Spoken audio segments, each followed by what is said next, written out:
found one of our kids who at the age of 9, I think it was, couldn't see what the teacher was writing on the board. And it wasn't until the navigator sat beside them and sort of went through the process of where's the gap, we found he had Erlen disease, which means he couldn't see contrasting colours. So a simple set of glasses, he looked up and said, "I'm not dumb, I can read." But until that time, he'd been labelled dumb by the teacher, by his peers, even by himself.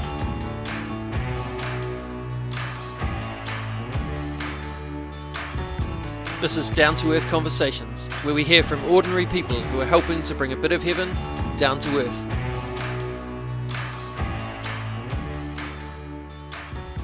Kia ora! Welcome to another episode of Down to Earth Conversations with me, your host, Andy Dixon.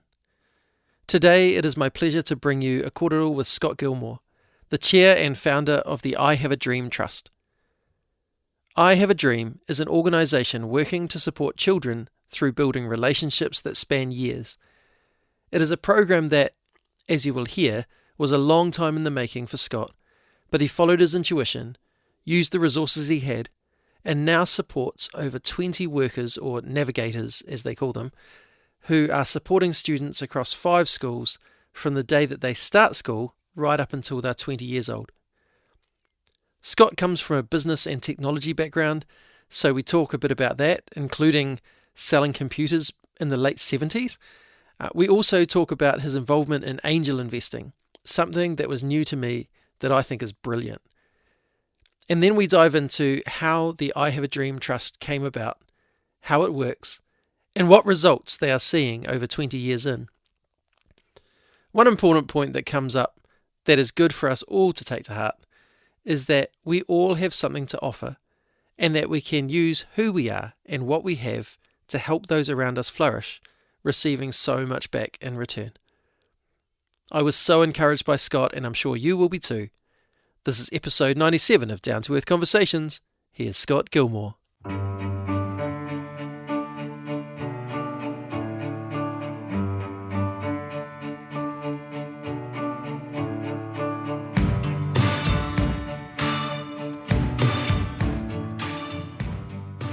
Scott, it's a pleasure to have you here. Kia ora, welcome to the podcast. Thank you, Andy. Kia ora, nice to meet you too. For those who don't know you, can you just describe yourself a little bit for the audience? All right, just a simple lad, grew up in Invercargill, moved slowly north to Otago and did the shortest and easiest course there was on offer, which is a BCom. Then moved north to Christchurch and got a great job selling computers. So fairly early into the IT industry in 79. Wow. And then a few years after that, was tramping up the Waimak River and met this young American girl. And I thought, oh, I'm ready for my OE. So I followed her back to the States and actually ended up there, much to my surprise, for 15 years and 4 kids and a mortgage. I was quite happy with that, actually. But then luckily had a chance to come home. I was working for Intel at the time and persuaded them that they needed a sales office in New Zealand and that I spoke the language, so they'd just send me home. And somehow they bought off on that. So the wife and the kids all said, "Oh, okay, I guess it's your turn to go live in your country now." And so we moved home, and that was in, got to get my dates straight here, 97. And yeah, it's funny, going through the 80s and 90s, which I missed. It was a huge time of change for New Zealand. And I'm still learning some of this. I love reading about, Roger Douglas and Ruth Richardson and the social, economic, even moral changes that went on. So it's interesting. And, I guess my rose tinted glasses view of New Zealand had to change a bit, but I still think we're a top country. And my wife and 4 kids all had American passports, have all revoked those. So we're here to stay. Nice. 79 is really early in the computer world, isn't it? It is pretty early. Say selling it to businesses and stuff, was it? Yeah, it was business sales. The first machine I sold was actually a ledger card machine. So this is just after the PC, like the Atari, had been released. But the big computer companies were still selling machines that stored data on ledger cards, which is amazing. You look at the change that's happened in the last 40 plus years. I just shake my head. Yeah. I try and talk to my kids about that because, the girls are 11 and 12 and Yeah. have their first smartphones, which we're trying desperately to control. Yeah. Yeah. Um, Good luck. but the idea of having a computer that powerful in your pocket compared to, we got our first computer when I must have been about 12 or something, and it was like double the size of anything on the market, and it was Yeah. 80 megabytes. Um, it's crazy how much it's changed. But I don't know why I got into it. Just a quick aside there. When I was doing my BCom, one of the courses was called Analytical Methods, which was all about using computers, but that was using the old punch cards. right, You have a deck of punch cards, 100 long, and one mistake in there, the whole thing got to be rejected. And analytical methods, popularly known as anals. So why I got into computers, I don't know. that's hilarious. That must be fascinating, though, having been in that industry through all of those changes, Oh, um, huge. and kind of had that front row view. Yep. What are Yep. the changes that you've been most excited about that you've seen through that time? Oh, look, everything in life, and especially things involving technology, have a good and a bad aspect to them, right? People said the phone was going to be bad when it came out because that would break initial conversations, and then television was going to be bad, then the internet, and then personal computers. Each of them, they enable lots of good things. They enable bad things. Yeah, It all comes down to how people use them. So that's a sort of high level view I have of it. I don't have a low level view because I'm not smart enough to be a programmer. I'm just a sales and marketing guy. But yeah, I've had a good window of the evolution of the technology, and how it's impacted business and society over that period of time. And yeah, I mean, I think we're going through faster changes now. And if anything, they're accelerating more yeah, because AI, huge implications from that, and concerning on one level and exciting on another. yeah, yeah. I think you're right. I meet people who are quite afraid of it, Mm. and then other people who are very excited by it and the Yeah, possibilities. yeah, yeah, Um, and both of them have valid things going on there. So, absolutely. yeah. When I was researching for this conversation, a term that I hadn't come across before was the idea of angel investors. All right. That's something that you've been heavily involved in, and even creating networks for Yeah, people who are yeah. angel investors. Can you just explain for listeners what is an angel investor and how did you get involved in all of that? Okay, sure. I was very lucky in the States. My initial 5 years up there was still in a computer sales role. And then I was getting towards my late 20s, and I realized promotion opportunities with this company, which was NCR, meant moving out of town. And I was living in Portland, Oregon. And Oregon is just like the South Island, beautiful place. Trees, mountains, rivers, lakes, forests, good microbreweries, good coffee. And I thought, well, no, I don't want to leave Oregon, but I don't want to just stay in the sales role for the rest of my life. So I went back to school, as they say in America, and did an MBA, which was life changing for me. And came out of that, started a software company with a friend that I've met on the course, and we funded the first round with what they call the three F's: family, friends, and fools. Yeah, And this is a common thing in starting up a tech company, especially. It was a software company we started. So we hit the three F's first, and then we needed more money to keep growing. So you go to angel investors, and those are wealthy people in the community, often tech entrepreneurs themselves who have been successful and want to encourage others. So they write slightly bigger checks than your friends and your family could. And then after the angel investing round, you get on to venture capitalists, and they write the much bigger checks, and all the good and the bad that comes with that. So when I came home in '97, was still working for Intel at that time, had 4 years with them, and then just in the early 2000s, was very interested in this idea of angel investing and getting the tech ecosystem growing in New Zealand. So I was sat on a couple of industry boards, and then a good friend, Andy Hamilton, was starting up the Ice House at that time, and I was working with him to set up the Ice Angel network. And so this was just a collection of people who had both the personal resources, the means to invest, and the desire to invest because they saw that there was a real need to get this kind of digital economy going in New Zealand. And IT pervades everything now. It's on ag tech, on life sciences, on IT. It's amazing. It's spread. So Ice Angels was just a bunch of sort of people acting collaboratively initially, and now it's grown to be quite a big funds management business. So yeah, and there's angel groups all up and down the breadth of the country.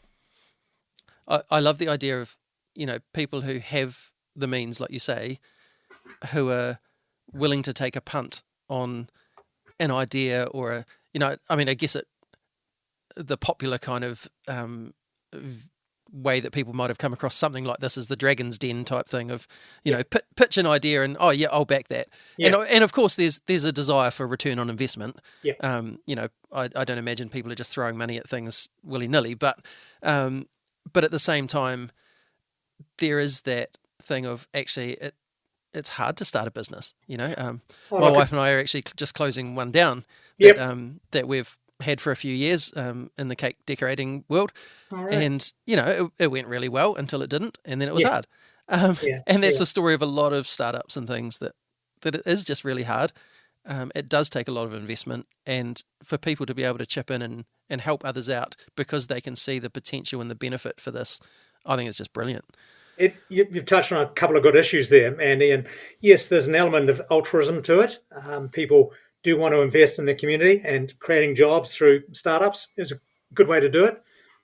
Definitely there's an element of commercial need, if not greed. If you invest in a startup and it does well, you can make phenomenal returns. I think there's also that social aspect of it's better for society to do that than just invest in more housing, which gets us nowhere, builds no wealth at all, except personal wealth. There's a lot of reasons people get involved, and it's nice when you see that combination of values coming together. Yeah. I was really taken by it as I was reading it, because like you say, there are ways that you can store up your own wealth. Yeah. But there's ways that you can use the wealth that you have to benefit so many others as well. What a great way to do it. The reason I actually got in touch with you about getting you on the podcast is because one of my listeners alerted me to I Have a Dream, which is an organisation that you helped found and helped get up and running. Yeah, so can you tell us a little bit about what I Have a Dream is and why you started it here in Aotearoa? Yeah, great. Look, it's a nice segue from the prior conversation of angel investing into social investing. There's a lot of great social entrepreneurs around New Zealand, as there are some great tech entrepreneurs, and they require similar capabilities, I guess, unwavering ambition to do something to change the world. What does Steve Jobs say? I want to put a dent in the universe. Nice. People are driven by sometimes rational, sometimes irrational desires, but you've got to be really dedicated to get these things off the ground, because whether it's tech or social, there's a lot of challenges, a lot of inertia you've got to overcome.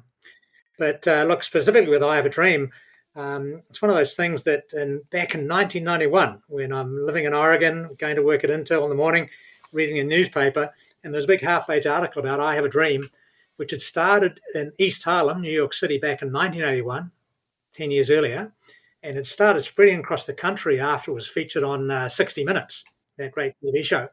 And so it landed in Portland, Oregon in 91, and this half-page article in the local paper, the Oregonian, I read it, and some things sometimes just go boom, they resonate with you, right? Yeah.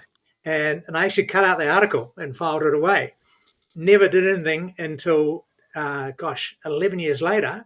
I've moved home and came home in 97, and then sold this software company I co-founded with my friend during the MBA. And I suddenly thought, gosh, I've got the means to now do something about that I Have a Dream thing I'd read about. So I found the article, dug it out, went online, called up the office, the head office in New York, and said, look, I read about this in Oregon, 11 years earlier, would love to get it going in New Zealand. Would you support us? And they said yes, which was great. Yeah. So I thought, well, hang on a minute. This is 2002 now. New Zealand at that time still already had about 25,000 charities, which is way too many. We don't need more. Sometimes the American concepts, aren't always well received here. So I thought, right, well, I don't need to do that specifically, but I want to do something in that area, because even at that age, as a fairly shallow businessman, I realized that I'd had an incredible upbringing of parents who were mainstream, English speaking, both been to university, had the resources to provide everything they could for their kids. And when I got to go to university, it was free. I could work in the freezing works in the summer, so mum and dad didn't have to pay one red cent. So, gosh, what a lucky upbringing we had, that whole generation. You look around and that's not true anymore. So, that thing that settled with me and settled deep in me. And I thought, there's something we need to do here in society. And this I Have a Dream program, it operates like a franchise. So in the States, by this time, that's 20 years on, actually 30 years on, it had been running over about 150 projects. 10 to 15,000 children have gone through it all across the country. And they actually had 2 3-ring binders, chapters 1 to 20, on how to run an I Have a Dream program. So it's Wow. kind of like starting up a McDonald's franchise store. If you follow the standard operating procedure, you'll make money. Well, same thing with I Have a Dream. If you follow these steps of working with a group of children, and I'll explain the program in a minute, then these kids will have a great outcome. So that just appealed to me. I'm not an educator or a social worker, just as I said, a businessman, but this was a business plan that was scalable, repeatable. And so I spent 6 months going around Auckland saying, gosh, is there anything like this in the city, right, or the country that I could put my resources into? And there's nothing like I Have a Dream. And it's really different on 3 major vectors. One is time frame. We start with kids at age 5 when they enter primary school and say we're going to work with them for the next 10 to 15 years, make sure they come out of high school literate, numerate, with all the soft social skills to go on to further study or a career. So time frame is biggie. Secondly, it's very holistic and broad-based. So most social programs, charities or government programs work with either end of the bell curve, the really talented or the really troubled. And that's whether you're measuring intelligence or emotional ability or rugby ability or singing or drama, whatever.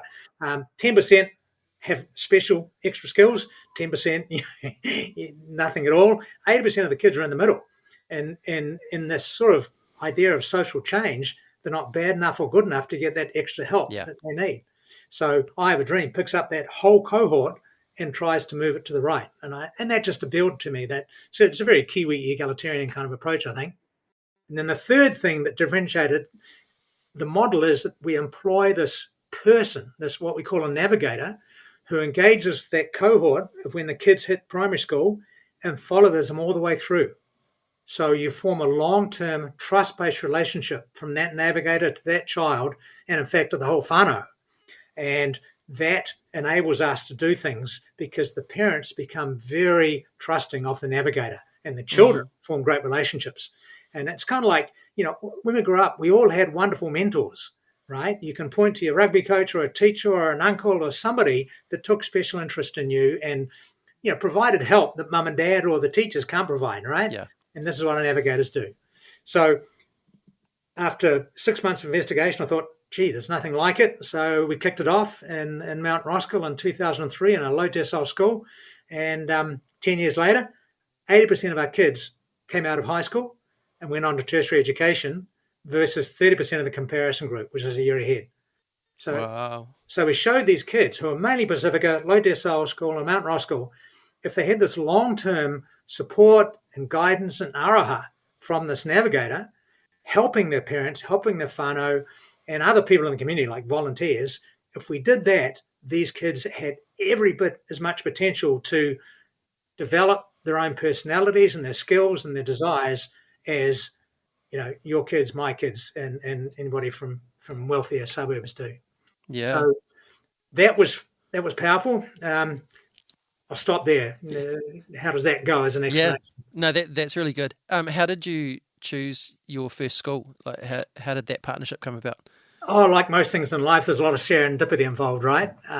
So when I got home in 97, the next year, 98, just reading the paper, the Queen's Service Awards, and there's a chap in Mount Roskill, Constable Nick Tuatazi, who was awarded the QSM for his work with troubled youth. He has started up various youth social programs, and I thought, wow, what a neat guy, so I cut out that article. Yeah, and nice. then 2002, when I got approval from New York to pursue this if I was interested, he was the first guy I called. And I went out and sat in the Roskill police station, and we talked for an hour, and he must have believed me because he said, no, you got a bit more time? And we jumped in his car and drove down to Wesley Primary School. And he introduced me to the principal. And the principal was all over this, saying, "Oh yeah, you got to come here." And I go, "Well, time out. Yeah. I'm just starting my investigation." But Yeah.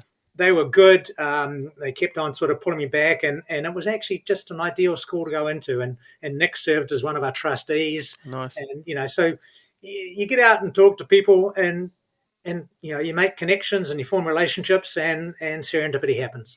Yeah. That's cool. I've met Nick and he is a phenomenal man. Great, you So don't know, yeah. so yeah, great.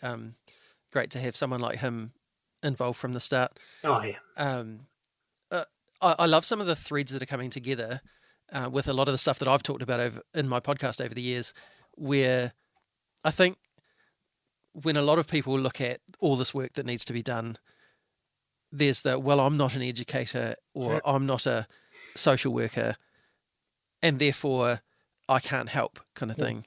And I love that you're going, well, I'm not an educator and I'm not a social worker, but here's how I can help.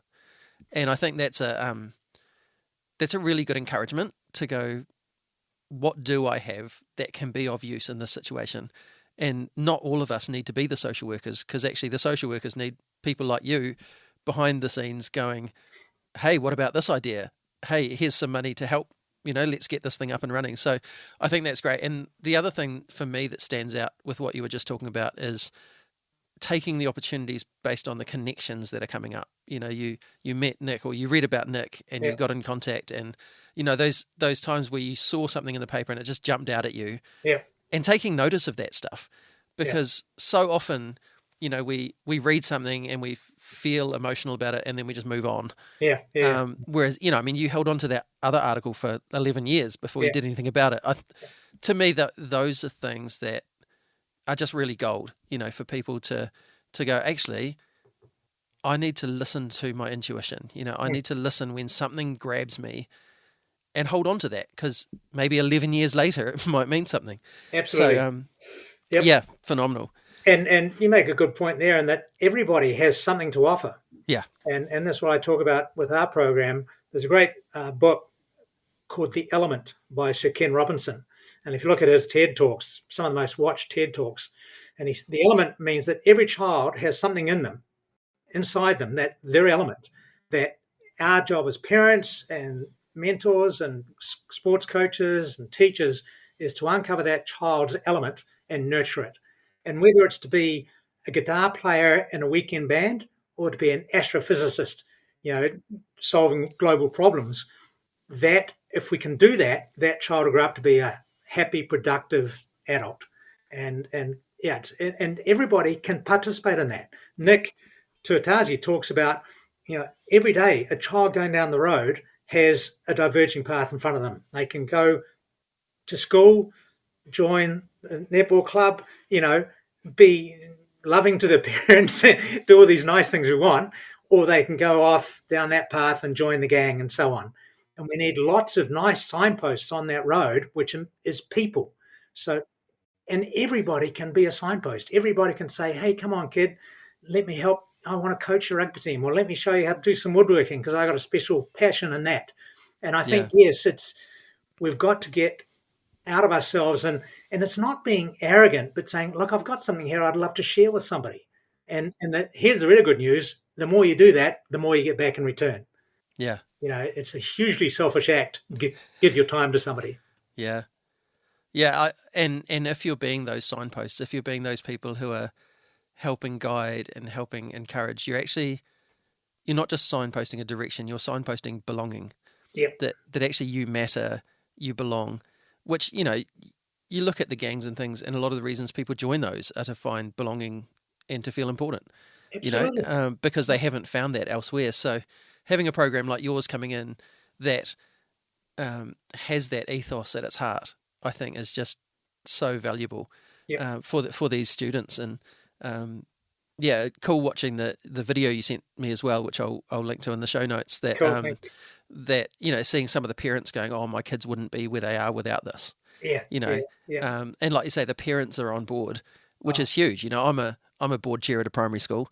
Right. I know how hard it is to get parents on board with things. And yet I also know the power of like how much things change when parents are on board. And you've got to remember that, and the thing that really hacks me off, not that I listen to talk radio, but you hear rumors. Yeah. I've never met one parent that doesn't want the best for the children. Yeah. What they sometimes lack is the experience, the resources, the networks to deliver that, right? Or their own personal experience to deliver that. But yeah, every parent wants the best for the children. So it's grabbing hold of that positivity, that optimism, and developing it. Yeah. One of the things that you encounter through this program is that a lot of these kids have barriers to learning, or barriers to succeeding, if you want to put it that way. What are some of the barriers that your navigators come up against regularly? Oh, look, I actually don't think we need to enumerate them because we're well aware of those barriers are. And that's another big aspect of our program. A lot of programs do approach it through deficit focus, right? Is it housing? Is it health? Is it wages? Is it dads in jail? And yes, these are issues, but we are very aspirational. Like I said, come back to that child's element. What do you want to be? What strengths does this family have? What strengths does the community have? Because every individual, family, and community does have huge strengths. Let's focus on those, nurture those, and by doing so, you will overcome the barriers that often get in the way. Yeah. And so that's what your navigators do by getting in alongside these kids. Absolutely. So we're in the classroom, and observing if Salate or Davida or Siasi are able to follow what the teacher's writing on the board, and if they're not, we can dive in deep and say, what is it? Is it a reading problem? We've found one of our kids who, at the age of 9, I think it was, couldn't see what the teacher was writing on the board. And it wasn't until the navigator sat beside them and sort of went through the process of where's the gap, we found he had Erlen disease, which means he couldn't see contrasting colours. So a simple set of glasses. He looked up and said, I'm not dumb, I can read. But that's awesome. Until that time, he'd been labelled dumb by the teacher, by his peers, even by himself. So is it a hearing problem, a vision problem? Is there no place to do homework when they get home at night? Or do they go home and have to go straight out to get a job to help, put money on the table for the family? Or, all these issues happen, but we're in the classrooms observing where the issues are. And then we're also going to the homes because, again, we've got this trust-based relationship with the family. And it's all about delivering solutions to whatever those issues are and making sure that conversations are positive and encouraging, going after. And that's why we decided to keep that American name of I Have a Dream, because everybody has a dream, right? Yeah. Just because it's famous from the I Have a Dream speech exactly. over in America, it doesn't mean that it's not valid here, for sure. Exactly. What sort of people make a good navigator? Incredibly loving, generous people. I'm always amazed at the quality of our navigators. They have decided to commit their lives to helping kids in a environment that needs a bit more help, maybe. And they do it with incredible aroha and wisdom and commitment, realizing that it's also a very hard job. And some of them come with great levels of empathy because they might have grown up in similar environments themselves. And they know what helped them to break the cycle, and they're keen to help others break the cycle. I wish I could pay them way more than we do. We try and pay, reasonably market-based professional wages. But I'm always amazed that good people continually knock on our door and apply for these roles because it's the only way we're going to change society, I think. You were saying early on that it's a long-term thing. So just to help us understand how the program works, you've got, say a navigator that works with kids as they come into school. Yep. Does that navigator stay with that group as they move up, or are they the year one navigator all the time? Look, just like in a tech business, if you're not innovating, if you're not pivoting, and need change, you're not going to be successful. So the model evolves over time. In Mount Roskill, we didn't pick up the kids until year 3 was when we started. And that navigator worked for them all the way through. Now we're looking at having year 1, 2 navigators, and then in year 3, having the same navigator go on. In some cases, they go all the way through the primary school years, up to 6 or 8, and then have a different navigator in high school. But the point being, up Tikiponga or Tangeray, where we're operating now, we're across 4 schools with 20 navigators. And so the 1,000-odd kids in the program end up knowing all the navigators. So they have a really close relationship with their navigator, but they know the others. And so if a navigator does move on for whatever reasons, they know there will always be a navigator from I Have a Dream responsible for their cohort of kids. So yeah, there's a bit of malleability in there. That's cool. That's what I was going to ask about actually, is how that worked with if someone chose to move on, how you build those relationships again. But great if there's already those relationships sort of formed, or even the relationship with I Have a Dream as an entity, I guess, or someone new coming in already has that mana, because of the work that the navigator has done up to that point. Before, absolutely, one of the things I really love about that long-term approach is that it's very relational, and it's not a quick fix, which we're so into in our society is these quick fixes. What's going to fix our kids, whereas going, actually, let's get in, let's build a relationship, let's work in the long term, and over time things will change. Give them love and support, guidance and encouragement, and boundaries. Every kid needs boundaries, and they're always going to push against them, right? As you did as a young lad, and I did. Yeah. But that consistency of relationship lets us ensure that development happens. I'll tell you a great anecdote on this. Have you heard of Richie Poulton, who ran the Dunedin study? No. Sadly, Richie died last year, but the Dunedin study tracked 1,000 kids from 1973 that were born in Dunedin Hospital. Yes, I have heard of that, yeah. Still running. Richie was the director for many years, and he had an anecdote about the 8 Corollas in the driveway of a poor home in Pairua or Gisborne or wherever. And, each car was driven by a caseworker or social worker or case manager from a relevant government department. So it might be Tamaki, Aranga Tamariki, Whanau Ora, corrections, police, the health worker, the Swiss, the social worker in the schools, and these social workers come in, have a clipboard, they've been referred to this child or this whānau, they have to work through the little checklist, and then they go on. There's no relationship there. There's no overlap of understanding the complete picture of what that family faces. There's no follow-up to ensure the service was delivered and was it effective. And so we've actually got a pitch to government where we're saying, gosh, if you could give us all of those caseworkers that work for the different social services departments in a community, give us 10 years, and instead of being the siloed case department person, make them I Have a Dream navigators, so we have an integrated lifetime view of each child and each family. I think over that period of time, we could radically change outcomes for no extra expenditure from the government. Yeah, right. And so that's our big, you mentioned it long term.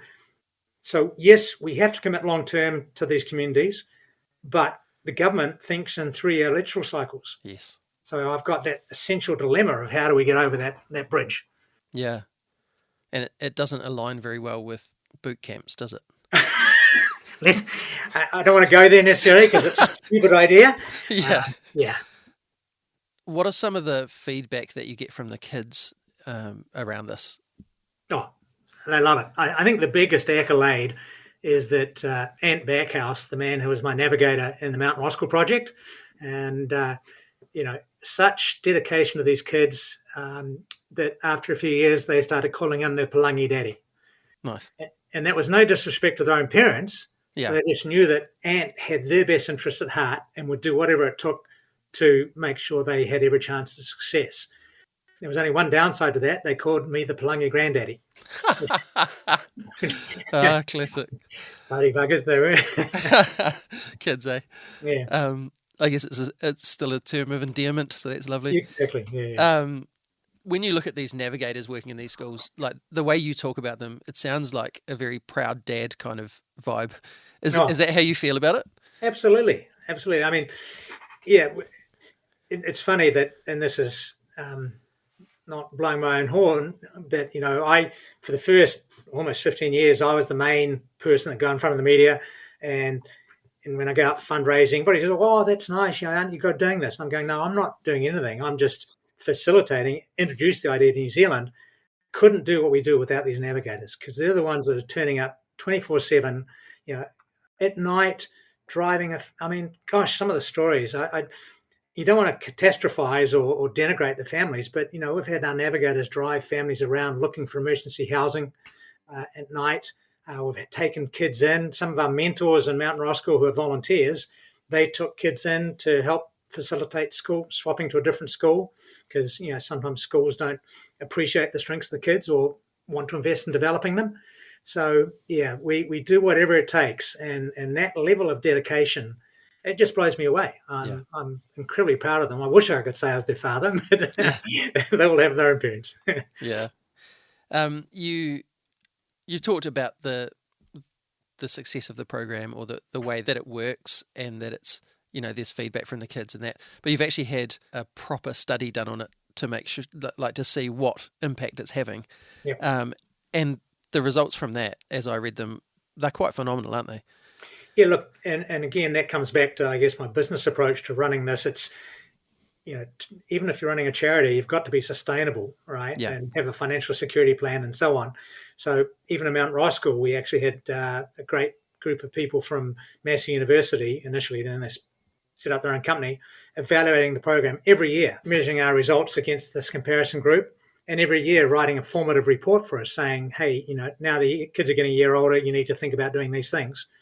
And then, yes, as you allude to, last year we had Bill English's Impact Lab do a good measure report on us.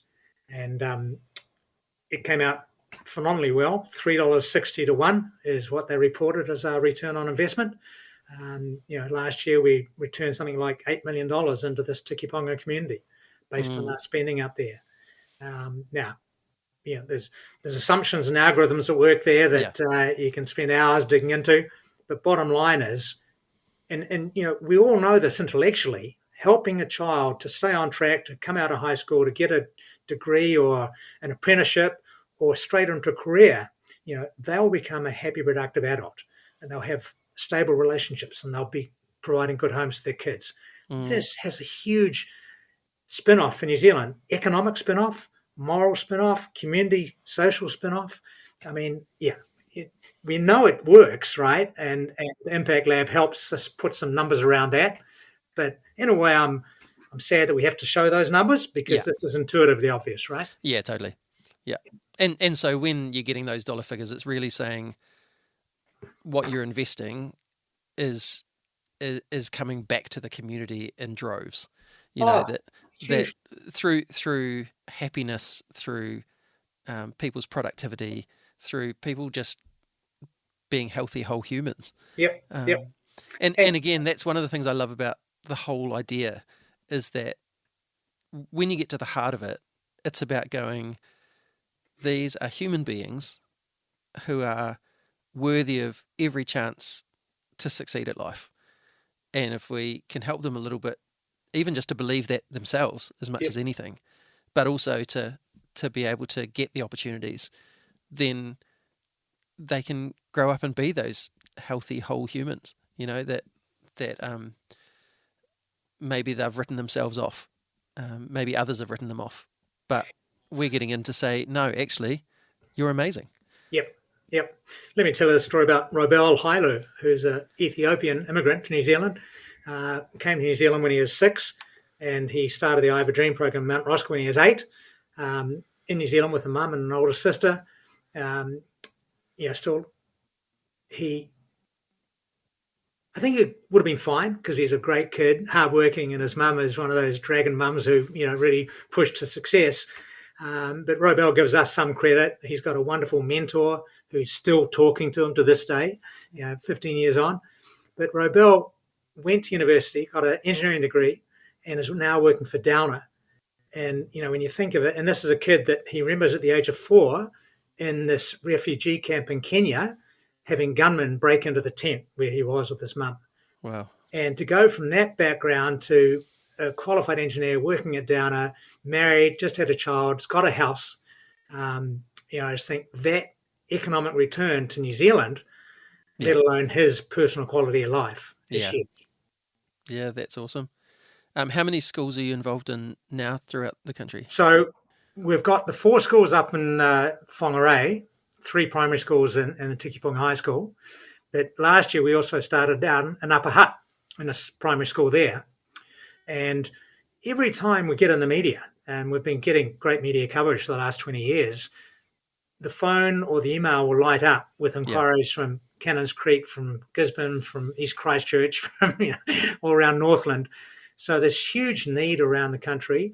A lot of people like you read about us and say, wow, that sounds good. Let's inquire about that. We get really heart-rending emails from mums and dads who say, look, I've got a son who's got this issue or has this need. Can you help? Communities asking us to come in. I know we can go a whole lot further and do a whole lot more, and we're perfectly willing to share. Like this project in Upper Hutt, it's quite independent. This chap contacted us. We gave him all our IP, everything we know. We sent his navigator up to Whangarei to intern for a few weeks. She still joins our staff calls. So she's very much part of the group, but they're an independent operation. Yeah, We'll do that anywhere. We've had a couple of iwi come to visit, and I said, look, we'll give you all of our knowledge. You can even call it whatever you want, but just hopefully have some fidelity to the program structure, because we know this works. If you're going to truly break the cycle of intergenerational poverty, you've got to invest for an entire generation. Yeah. I almost just want to sit there in that, because that's just beautiful. That idea that is so contradictory to the way that society operates. Like you say, governments work on 3-year terms. Yeah. Society's obsessed with instant fixes. Yeah. And going, this is going to take a generation. And there's a lot of point solutions out there. I mean, everything that people do, all these 27,000 charities we have now, do great work, right? So books and homes, breakfast in schools, after school soccer clubs, taking kids on trips, cultural experiences, they're all fantastic. But they're often, point solutions or band-aids. And I Have a Dream, I think, has this holistic, integrated, long-term approach that's built around a human relationship. And I think that's why we're successful. It's also why it's difficult to scale this up. Because can we hire enough of these navigators? Yeah. I think we can, but it involves a lot of recruitment, a lot of training, a lot of support. Is the money there to do it? Currently, we've got, and I can't thank our donors enough to, so we're spending $2 million a year, and that's all coming from the private philanthropic market. Wow. Individuals, businesses, the big trusts, they're incredible. So I know it's out there, but we can't go nationwide on that basis. So that's why we've got to bridge this gap into, I think, first iwi, but iwi are almost a natural partner for us because they think intergeneration. Totally. Right? Their only resource is the tamariki that are coming through. Yeah. So, we're going to keep on pushing until we get there. That's awesome. If people want to find out more, if they've got the means to support and would like to do that, how do they get in touch? Look, please, have a look at our website. There's a lot of resources there. The videos you mentioned are there.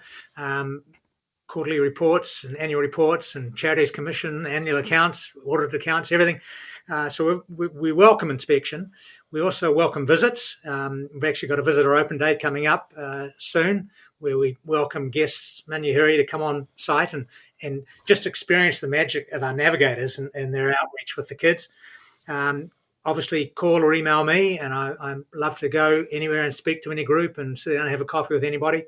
And we need support, obviously financial, but also time. Volunteers are crucial for us in those cities we're operating in. Talents, having somebody come in and demonstrate their special skill to a kid. Cool. A group of kids seeing cool sewing or cool woodworking or whatever, that might just ignite that little flame in that kid's heart. And then talking. When you hear people talk about, these useless parents or these useless teachers, let's just unpeel that onion and find out why they're useless. Look at this bloody report about abuse and state care. Yeah. If you've grown up in that home where you've been abused and beaten and so on, do you think you're going to have the skills to be a good parent? So, yes, by all means. Point is, we can't punish. Punishing finding parents for kids being absent. Yeah. How's that going to work? As my last guest said you can't punish away trauma. Oh, brilliant. Yeah, like it. Yeah. Oh, thank you so much for your time. Thank you for sharing all about I Have a Dream. And I'm sure there are many who have been listening who are inspired by what you've had to say. Thank you for your willingness to go, what can I do with what I have? And thank you for what you're doing to bring a bit of heaven down to earth. Thank you, Andy. Appreciate you reaching out and giving us this opportunity to tell our story. Hello, hello heaven. Will I hear you whisper to come near? Scott comes across as a very passionate but also very humble man, quick to lift others up and to do what he can to support them. How different would the world be if we had more people living like that? So Scott, thank you for who you are and for what you do. Here is a blessing for you. Scott, may you continue to be utterly selfish in giving yourself to others, receiving back so much in return, and may many be inspired by you to see how they too can use who they are to have an impact in the world around them. May you continue to find ways to throw your time and resources behind people who are looking to make a difference, supporting the dreams of those who are now where you once were, with an idea and a goal, but in need of support. May the children of I Have a Dream schools realise that these navigators have come to support them because they are worth it, because they matter, because they are lovable, and may that knowledge help them in turn to learn to treat others in kind. May you continue to find amazing people who are willing to give themselves to this work, helping the children and their whānau flourish. And may you have many proud dad moments as you see the way your navigators love and support these tamariki. May you find breakthrough in helping short-term thinkers explore long-term solutions, especially those in positions of power who could help I Have a Dream to have an even bigger impact on our communities and our country. And lastly, may you know you are seen, you are heard, and you are loved. Thanks to Strawn for the music and Rangi for the karakia. Join me next time when I talk to previous guest host of the podcast, Charlotte Cummings, counsellor, investigator, consultant, wife, mother, and so much more.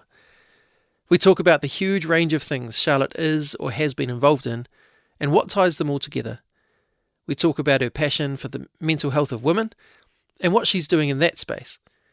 We talk about how Charlotte supports those who have been wounded by the church in a variety of ways, and dive a little into the Royal Commission of Inquiry into abuse in state and faith-based care, and how we as individuals can do something to change the culture of the spaces we are in, to reduce the number of people being heard in those spaces. We also chat about Charlotte's own podcast, Feel Better, a podcast giving advice around a huge range of topics, sharing what Charlotte has learnt from her 20 plus years of being a therapist. It's another inspiring kōrero. Until then, me e noi tātou. E tō mātou matua I te rangi, kia tapu tō ingoa, kia tau mai tō rangatiratanga, kia mea te tau e pai ai ki runga ki te whenua, kia rite anō ki tō te rangi. Homai kia mātou ai nei, he taro mā mātou mō tēnei rā. Muro o mātou hara, me mātou hoki e muru nei I o te hunga, e hara ana kia mātou. Aua hoki mātou e kawea, kia whakawaia. Engari whakaorangi a mātou I te kino.